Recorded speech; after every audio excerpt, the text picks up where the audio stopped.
Bonjour,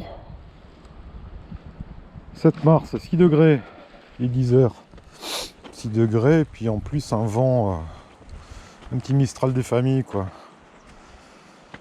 Donc ça caille. C'est un peu gonflant parce que c'est la seule journée sans pluie qu'on a eu de la semaine.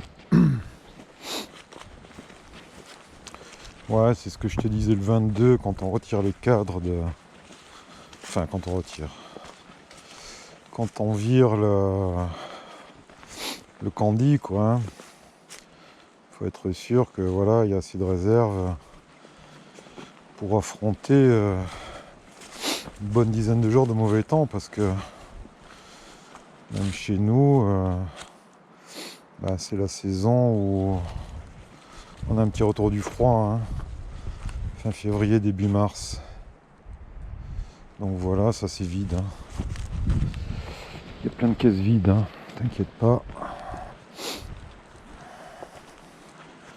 Je me caille, je te jure, j'ai mis les gants parce que j'ai froid. Ouais, la réunion à la con là. Il y a eu plein d'avis sur cette réunion. Alors à la finale, ce que j'avais fait avant de partir, donc la colonie avec la reine est ici en haut, hein, c'est la caisse 60.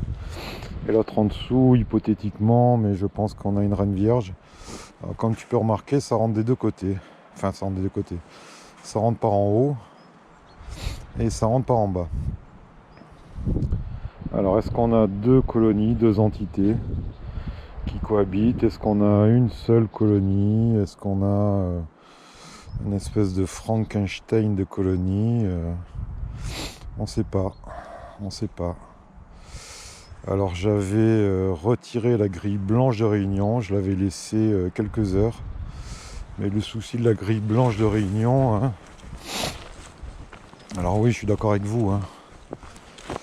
Quand on a une réunion à faire, on met la reine en bas. La grille de réunion, donc là, il n'y a aucune abeille qui passe. Par contre, les phéromones passent. Et tu as juste ces petits passages-là dans les coins. Ce qui fait que tu vas avoir quelques abeilles qui passent les unes après les autres.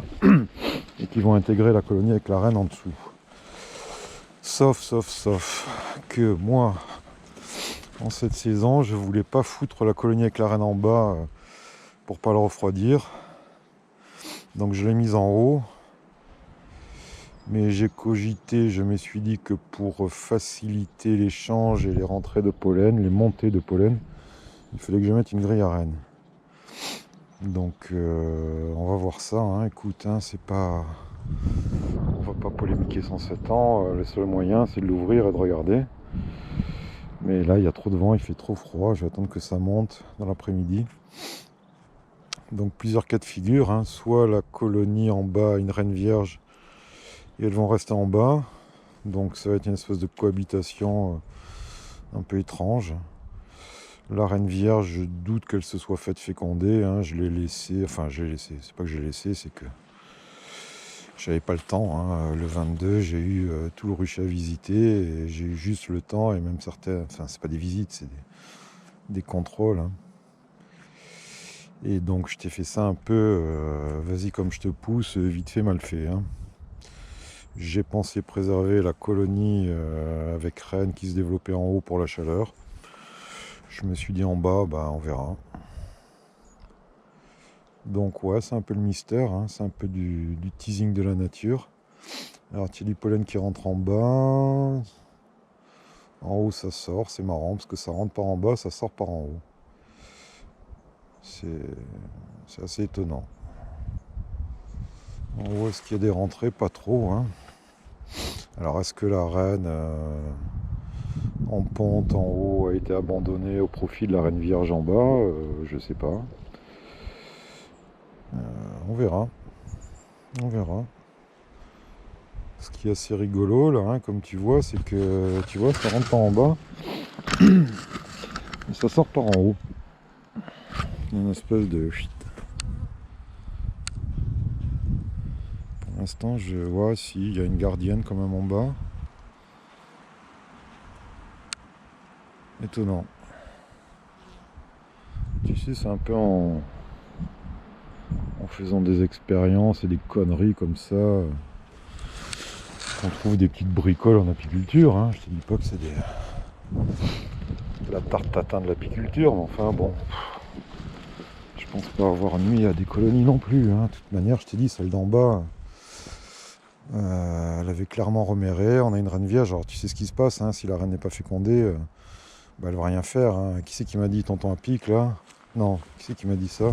Bon, enfin, je sais plus où je l'ai lu, mais en gros, t'as une quinzaine de jours pour qu'elle se fasse féconder, après c'est plié. Hein. Donc si elle se fait pas féconder, bah, tu vas avoir une reine qui va prendre du mal. Hein. Donc ça, ben, on va voir ce qu'on en fait après. On va aviser, si tu veux.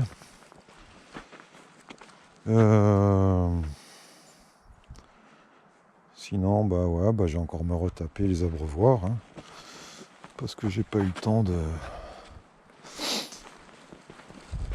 faire le petit bassin. Hein. Puis je t'avoue, à mon avis, là, si la saison se lance, je vais pas avoir trop le temps. Alors ça fait un peu de bien cette pluie au romarin, tu vois, il est un peu fleuri. Hein. Donc elles ont quand même des ressources assez proches. Ça c'est la reine qui a craqué. Voilà.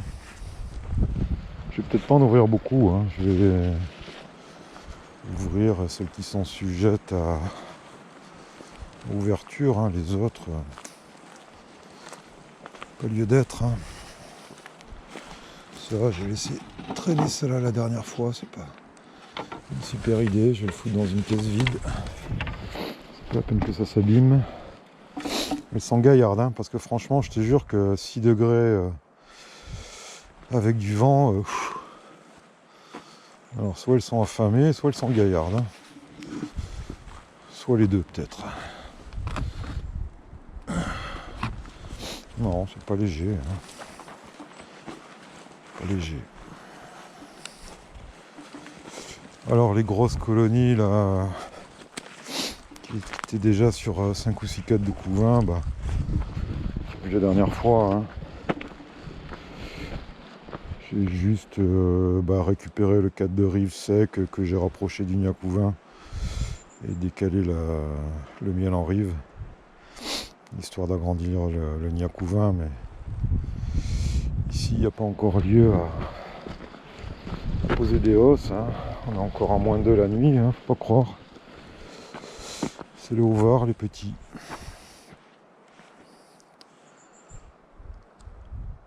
Ah ouais, dès qu'il y a du vent, c'est... Je te jure, je me caille. Alors ouais, tiens. On va peut-être enfin trouver la solution pour nettoyer ces saloperies de toit. Tiens, ça te fera une autre vidéo. Tu paieras ta pub comme ça.